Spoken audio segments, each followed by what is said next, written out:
ಗಾದೆ ಕೂತು ಉಣ್ಣುವವನಿಗೆ ಕುಡಿಕೆ ಹೊನ್ನು ಸಾಲದು. ಈ ಗಾದೆಯ ಅರ್ಥ ವಿವರಣೆಯನ್ನು ತಿಳಿಯೋಣ. ವೇದ ಸುಳ್ಳಾದರೂ ಗಾದೆ ಸುಳ್ಳಾಗದು. ಇದು ಹಿರಿಯರ ಅನುಭವದ ಮಾತಾಗಿದೆ. ಗಾದೆಗಳು ವೇದಗಳಿಗೆ ಸಮಾನ. ಗಾದೆಗಳಲ್ಲಿ ವಿಶೇಷವಾದ ಅರ್ಥ ಅಡಕವಾಗಿದೆ. ಗಾದೆಗಳು ಜ್ಞಾನದ ಆಕರಗಳು.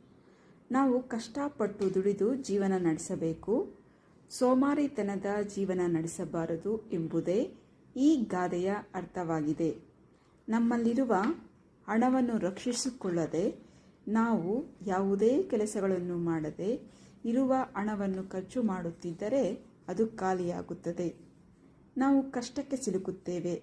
ಅದೇ ರೀತಿಯೇ ವಿದ್ಯಾರ್ಥಿಗಳಾದ ನಾವು ಶಾಲಾ ದಿನಗಳಲ್ಲಿ ಕಷ್ಟಪಟ್ಟು ಶ್ರಮವಹಿಸಿ ಓದಬೇಕು, ಸೋಮಾರಿಗಳಾಗಿರಬಾರದು. ಆಗ ಒಳ್ಳೆಯ ಭವಿಷ್ಯ ರೂಪಿಸಿಕೊಳ್ಳಲು ಸಾಧ್ಯವಾಗುತ್ತದೆ. ನಮ್ಮ ಬದುಕು ಹಸನಾಗಿರುತ್ತದೆ.